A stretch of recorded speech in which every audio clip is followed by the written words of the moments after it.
मैं दिखाने वाला हूं आपको वो लम्हा, जी हां वो लम्हा जब ईरान का फतह वन इसराइल के बंदरगाह हाइफा पर आकर गिरता है और वो नजारा अपने आप में बहुत खौफनाक होता है।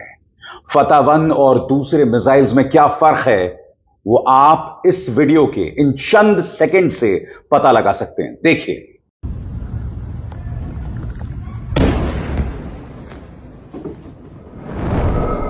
दोस्तों, ईरान और उससे जुड़ा प्रचार तंत्र यह दावा कर रहा है कि ईरान ने इसमें हाइपरसोनिक मिसाइल का इस्तेमाल किया है और इससे इस लड़ाई का पूरा खेल बदल गया है। दोस्तों, पूरा खेल बदल गया है। इसराइल बौखलाया हुआ है, मगर बौखलाया हुआ इसराइल और भी ज्यादा खतरनाक है। हम ये नहीं भूल सकते कि इसराइल ने ईरान के बड़े बड़े जनरल्स, उनके न्यूक्लियर साइंटिस्ट और सबसे बड़ी बात उनके 90 नागरिकों को मौत के घाट उतार दिया है। जवाब में ईरानी हमले में कम से कम जो आधिकारिक जानकारी है उसके मुताबिक 5 से 6 लोग मारे गए हैं, मगर आज दूसरी रात यह प्रहार जारी रहा और मैं आपको बतलाने वाला हूं हाइफा बंदरगाह पर जो ईरान लगातार हमला कर रहा है भारत के लिए बहुत बड़े मायने हैं। जी हां, क्योंकि हाइफा बंदरगाह में इस शख्स गौतम अडानी के स्टेक्स हैं, बहुत बड़ी हिस्सेदारी है और यकीनन यह जो हमला किया गया है इस वक्त गौतम अडानी का ब्लड प्रेशर लगातार बढ़ रहा होगा और इस बारे में क्या जानकारी मौजूद है इस पर गौर किया जाए। अडानी ग्रुप का हाइफा पोर्ट में बड़ा स्टेक है। अडानी पोर्ट्स ने 2023 में हाइफा पोर्ट का 70% हिस्सा खरीदा था, करीब 1.2 बिलियन डॉलर्स में, यानी 10,000 करोड़ में। बाकी 30% इजरायली गाडोट ग्रुप के पास है। हाइफा पोर्ट इसराइल का दूसरा सबसे बड़ा पोर्ट है और अडानी के लिए मिडिल ईस्ट में एक स्ट्रैटेजिक एसेट है। यानी कि हाइफा पर हमला अडानी के लिए भी जबरदस्त नुकसान है। मैं आपको बतलाना चाहता हूं दोस्तों, हाइफा पर जो प्रहार हुआ है उसका वीडियो आपके स्क्रीन पर देखिए। हाइफा पर जब प्रहार होता है तो उसके बाद क्या नजारा था वहां पर।